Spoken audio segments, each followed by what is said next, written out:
네, 오늘 설교 제목은 한계를 극복한 믿음입니다. 우리가 살다 보면 마음 속에 혹은 우리 삶 속에 한계를 마주할 때가 자주 있습니다. 오늘날 특별히 이러한 한계 속에서 보여주는 것들이 바로 마음의 병입니다. 여러 가지 평가가 있는데 마음의 병에 대해서 여러 가지 평가가 있는데 지난 시간에 저는 그런 얘기를 했습니다. 과거에 매여 있는 것을 우울이라고 하였고 또 미래를 생각하느라 현재를 빼앗기는 걸 불안이라고 하였습니다.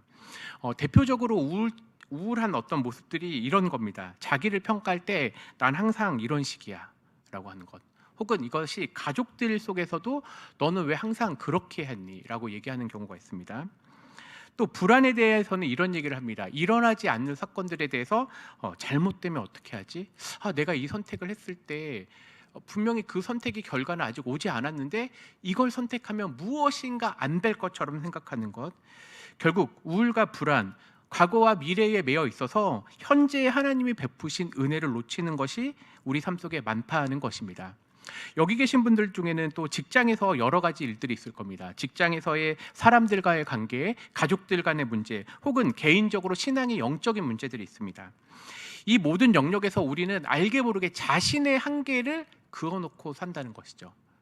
우리는 그것을 대해서 이겨낼 수 있을 것처럼 분명히 그것들을 하나님께서 약속하셨는데 그 하나님의 약속보다 내가 생각하는 한계가 더 뚜렷하다. 즉 하나님께서는 역사하시지 않을 것처럼 자기를 거기에 재단하는 겁니다.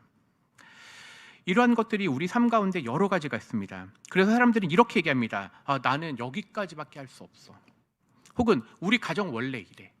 그리고 심지어 이 병은 치유될 수 없어 라고 하는 한계를 나도 모르게 마음속에 사람들한테 말하지 않지만 그것들을 가지고 산다는 거죠. 이렇게 우리는 각자에게 한계를 가지고 사는 것처럼 보이는, 혹은 각자가 마주한 한계가 있는 것처럼 보이는 현실 속에서 오늘 히브리서 11장 말씀을 통해서 제목처럼 한계를 극복한 믿음이란 무엇인가 한번 함께 발견해 보려고 합니다. 첫 번째는요, 홍해라는 한계를 극복한 믿음입니다. 말씀 히브리서 11장 29절에 보니까 믿음으로 그들은 홍해를 육지같이 건넜다고 하였습니다. 이스라엘 백성들에게 출애굽하여서 첫 번째 만난 시험이 바로 홍해였습니다. 이들은 홍해를 건너기 전에 두려움에 빠졌습니다. 왜냐하면 앞에 자신들이 건널 수 없는 것처럼 보이는 홍해가 있었기 때문입니다. 물론 이것 하나였으면 우리는 그냥 참으면 되겠지 하였지만 저 뒤에는 저 물로 뛰어들라고 하는 애굽 군인들이 쫓아왔습니다. 즉 앞에 홍해와 뒤에 애굽 백성. 그러니까 이것은 우리의 인간적인 한계로는 도저히 극복할 수 없는 그런 문제들이 우리들 앞에 떨어진다는 겁니다. 이게 병이 될 수도 있죠. 분명 이거는 누군가는 해결할 수 없는 그런 모습들이요. 근데 그 순간에 이러한 우리의 어떤 위협, 죽음의 위협 속에서 인간의 능력으로는 절대로 극복해 보이지 않는 그 홍해와 그리고 애굽 군인들 사이에서의 우리, 결국은 불가능이라는 것을 우리는 만나게 된다는 겁니다. 이 불가능을 만날 때 많은 사람들은 포기합니다. 할 수 없어. 그냥 물에 빠져 죽거나 저 뒤에 오는 사람들에게 죽을 거야. 이스라엘 백성들이 그렇게 그 상황 속에서 있었다는 거죠. 근데 하나님께서는 모세를 보내셔서 무엇이라고 했죠? 너희는 가만히 있어. 너희 하나님이 무엇을 하실지 너희 하나님을 바라보라고 얘기하십니다. 우리는 살면서 치유될 것 같지 않은 질병들을 만나기도 합니다. 저도 보니까 저희 아버지의 어떤 모습들을 봤을 때 아버지가 이제 작년에 중환자실에 이제 입원을 하셨고 꽤 오랫동안 이제 사투를 벌이셨습니다. 그래서 저희 형제들은 이제 준비를 했죠. 다 준비를 하고 이제 우리는 마음의 정리를 하자라고 했습니다. 무엇인가 해결되지 않는 것처럼 보였습니다. 차도는 전혀 보이지 않고 점점 나빠지는 것을 보게 되었는데, 그런데 어느 순간 하나님께서 도우심을 보게 된 것입니다. 어떤 사람들은 가족들 중에서도 포기합니다. 저는 대표적으로 그런 포기하였죠. 네, 이제 저희 가족 중에 어머니는 그래도 끝까지 기도하자라고 얘기하시면서 여러 가지 상황 속으로는 인간적인 능력으로는 극복할 수 없다라고 보는 현실이었는데 하나님께서는 새로운 생명을 허락하여 주셨습니다. 우리 인생에 바로 이런 것, 내가 계획하고 내 생각과 내 한계 속에서는 도저히 이루어지지 않는 그런 문제들. 그런데 하나님은 우리들에게 너희는 가만히 있어, 내가 하나님 됨 알지어다 라고 얘기하십니다. 출애굽기 14장의 말씀에 이렇게 되어 있습니다. 여호와께서 오늘 너희를 위하여 행하시는 구원을 보라. 하나님께서는 미래에 몇 년 뒤에가 아니라 오늘 너희를 위하여 행하시는 구원을 보라. 그리고 여호와께서 너희를 위하여 싸우시니라고 했습니다. 그래서 이스라엘 자손들에게 명령해서 무엇이라고요? 그곳은 가면 죽는다고 보이는 그 길인데 그곳으로 나아가라고 하였습니다. 그럴 때 풀리지 않았던 문제, 인간적인 생각으로는 도저히 방법이 없는 바로 그 순간에 하나님께서는 홍해를 열어주셨습니다. 이스라엘은 바로 믿음으로 그 길을 건너간 것입니다. 그런데 그 똑같은 길을 간 한 부류의 사람들이 있습니다. 그건 바로 애굽 사람들입니다. 그들은 오늘 좀 전에 말씀처럼 시험하다가 라고 되어 있습니다. 여기서 말하는 시험은 어떤 거죠? 하나님을 신뢰하지 않는 그런 시험입니다. 그들은 하나님이 있는 것조차 인정하고 싶었지 않는 그런 모습입니다. 이걸 우리는 불신앙이라고 하고 수많은 그리스도인들이 이런 불신앙에 빠져 죽게 된다는 것입니다. 교회를 오랫동안 다니는 게 중요한 게 아니라 그 순간, 내가 할 수 없는 것처럼 보이는 그 순간에도 우리는 하나님을 바라보고 있는가, 즉 홍해라고 하는 극복한 믿음은 오직 하나님을 바라볼 때에만 그 문제가 해결된다 이겁니다. 두 번째는 바로 여리고성의 한계입니다. 믿음으로 7일 동안 여리고를 돌았습니다. 이것은 생각해 보면 난공불락의 물리적인 장벽입니다. 이건 도저히 무너지지 않을 것처럼 보이는 것. 그런데 어떤 분은 이것을 이렇게 얘기했습니다. 새 출발을 가로막는 대표적인 심리적인 장벽이라고 얘기했습니다. 오랜 시간 어떤 문제에 빠지다 보면 우리는요, 이거 할 수 없어, 당연하게 생각합니다. 이거 우리 할 수 없어. 나뿐만 아니라 너도 할 수 없어. 그리고 쟤도 할 수 없어. 그러니까 뭐 하라고요? 다 포기하자고 하는 우리 안에 알게 모르게 깔려있는 그 심리적인 것들이 있다는 것이죠. 그런데 또 한편으로는 하나님께서는 더 말도 안 되는 얘기가 뭐예요? 7일 동안 돌라는 겁니다. 그러니까 이게 우리의 마음과 생각을 지배하는 거예요. 이거 할 수 없어 라는 생각과 하나님은 말도 안 되는 말을 우리에게 하셨어. 그런데 이스라엘 백성들은 이해되지 않는, 오늘날로 따지면 정말 논리적이지도 않는 그러한 얘기를 하나님이 하시는 거예요. 세상에서 수많은 사람들이 자기의 지혜로는 논리적으로 이 방법이 가장 좋다라고 말하는 그 방법이 이 여리고성 앞에선 최악의 방법이 됐습니다. 그리고 말도 안 되는 방법, 7번 돌라고 하는, 7일을 도는데 우리 그렇게 생각해 보자고요. 한 번은 돌 수 있겠습니다. 근데 어떤 일이 일어났나요? 아무 일도 안 일어났습니다. 그리고 하나님이 또 돌라고 하십니다. 근데 혹시나 사람들이 불만을 말할까 봐 말도 못하게 하시면서 두 번째 날도 돌았습니다. 무슨 일이 일어났나요? 아무 일도 안 일어났습니다. 둘째 날 그 여리고성을 돌았던 이스라엘 백성들이 집에 가서 무슨 생각했을까요? 하나님은 없다라고 생각했을 것 같습니다. 셋째 날은, 넷째 날은 아무 일도 안 일어났습니다. 이제 7째 날이 되었습니다. 하나님이 이날은 또 더 돌라고 얘기하십니다. 한 바퀴 도는 것도 말도 안 되는데 이걸 더 많이 돌라고요? 6바퀴를 돌았을 때 무슨 일이 일어났나요? 땅도 울리지 않았습니다.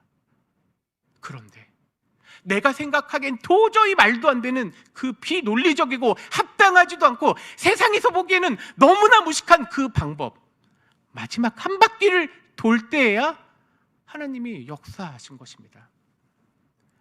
인간의 문제를 만났을 때 사람들이 이렇게 얘기합니다. 이 터널의 끝이 있을까?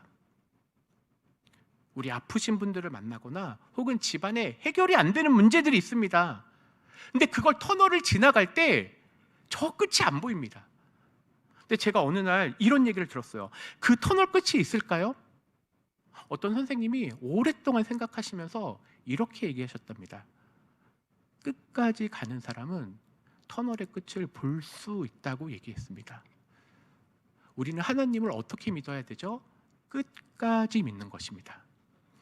그 터널 가운데 하나님이 역사하지 않으시더라도 이스라엘 백성들은 그날 그리고 그 일주일 동안 성실하게 순종하였습니다. 하나님이 우리들에게 심리적으로는 도저히 이해가 안 되는데 하나님께서는 하나님 말씀을 따라오면 우리들에게 생명의 길을 보여준다고 얘기하셨습니다. 그렇다면 우리는 성실하게, 내가 이해가 안 되고 때로는 즉각적인 변화가 없음에도 불구하고 그 길을 끝까지 뚜벅뚜벅 걸어가는 우리 모두가 되기를 간절히 소망합니다. 마지막은 기생과 멸망이라는 한계입니다. 이 여성 라합은요, 기생이었습니다. 어떤 번역본은 더 적나라하게 창녀라고 쓰여 있습니다.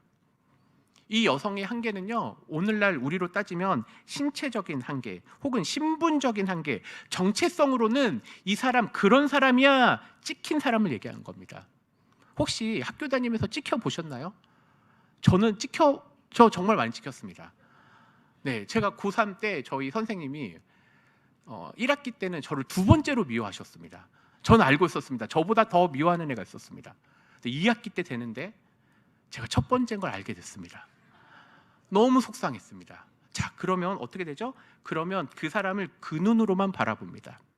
우리가 교회에서 오랫동안 신앙생활을 하면요, 우리도 알게 모르게 편견이라는 게 생깁니다. 아, 저 사람 저런 사람이야, 저 사람 저런 사람이야. 라합은요, 딱 그런 사람이었어요. 기생 라합. 그 사람을 표현한 말은 다른 말이 아니라 기생 라합. 이 사람의 인생이 정해졌습니다. 그런데 하나님께서 이 여생에게 기생 멸망이라고 하는, 기생과 멸망이라고 하는 그 한계를 극복하게 하시고 하나님께서는 놀랍게 이 여성을 아껴주시고 생명을 주신 것입니다. 이 여인은 자신의 상황 속에서는 도저히 극복할 수 없는 그 정체성, 기생이라고 하는 그 정체성. 근데 이게 이뿐만이 아니에요. 장애를 가졌거나 특별히 오늘날로 보면 좀 죄송스러운 표현이지만 깨어진 가정도 이런 편견 속에서 살아갑니다. 제가 예전에 유년부 사역을 할 때 초등학교 때 어느 날 어린이 주일 다음에 이제 우리가 어버이 주일을 섬기고 막 이렇게 하잖아요. 그런데 그 어버이 주일 날 설교를 못한 적이 있어요. 왜냐하면 어떤 친구를 봤는데 이제 어머니 아버지 얘기를 해야 되는데 그러지 못한 친구들이 있는 거죠. 이번 주에 저희 아이가 무슨 발표회가 있어서 갔는데 그 단체 아이들의 성이 8명인가 6명이 성이 다 같더라고요. 알고 보니까 한 보육원에서 나온 아이들이었어요. 모습도 다 다르고 우리는 생각하면 저 친구들에 대한, 어떤 분이 책을 썼습니다. 그 무신론, 그러니까 무신자의 심리학, 그러니까 무신론의 심리학인데 무신론자들의 대표적인 게 아버지가 부재하였을 때 그들은 무신론자가 될 확률이 매우 높았다고 얘기합니다. 그런데 다 그런가요? 아니거든요. 왜냐하면 하나님께서는 우리가 생각하기에 그 깨어진 가정 속에서도 또 다른 사람을 보내셔서, 저는 여기에서 교회의 사역이 너무 중요하다고 생각합니다. 어떤 친구는 아버지가 없지만 빅브라더처럼 정말로 좋은 믿음의 선배들을 만나게 하십니다. 어떤 친구는요, 어머니가 없는데 정말 좋은 선생님을 만나서 하나님의 놀라운 은혜를 경험하게 하십니다. 이 라합이라고 하는 여성은요, 오늘날 우리로 따지면 깨어진 가정 혹은 신체적 장애, 자기 힘으로는 도저히 정체성을 벗어날 수 없는 그 신분, 그런데 하나님께서는 그 여자를 통해서 역사하셨다는 것입니다. 우리가 생각하기에 이것은 우리의 한계를 막는 게 아니라 하나님께서는 우리가 도저히 벗어날 수 없는 그런 것들을 모두 극복하셔서 이 여성에게 놀라운 은혜를 베푸셨다는 것입니다.